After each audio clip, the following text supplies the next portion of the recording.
Hanggang 20% na bilang ng enrollees target ng West Central Elementary School 1 sa nalalapit na early registration.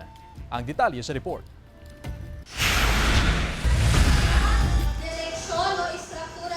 Mahigit 2 buwan na lang uusad na sa susunod na grade level ang mga grade 1 pupil ni Teacher Lizaline.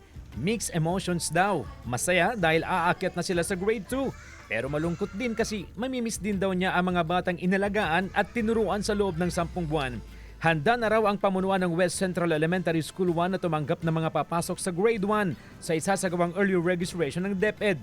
Magsisimula ito sa Enero 31 at magtatapos sa Pebrero 26 base sa DepEd calendar.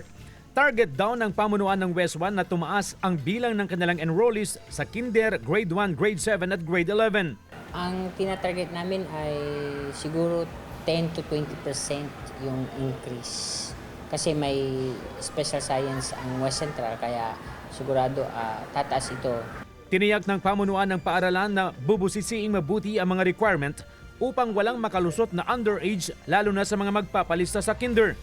Bukod sa birth certificate, requirement din sa mga papasok sa grade 1 ang Early Childhood Development o ECD checklist na nagpapatunay na dumaan siya sa kinder.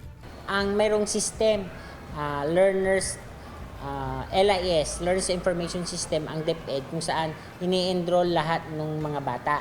Dito, nadidetect ng DepEd yung ini-enroll mo kasi nakalagay yung birth date ng bata. Handa na rin daw ang mga guro sa isasagawang early registration. Usually sa registration talaga ako para makita namin kung yung birth certificate ba ng mga bata is okay, yung age nila okay. Payo rin na mga guro sa mga magulang na ipa-enroll ng maaga ang kanilang mga anak para sa mas maayos na proseso ng enrollment. Kasama si Henry Duminsil, CJ Torida, One North Central Luzon.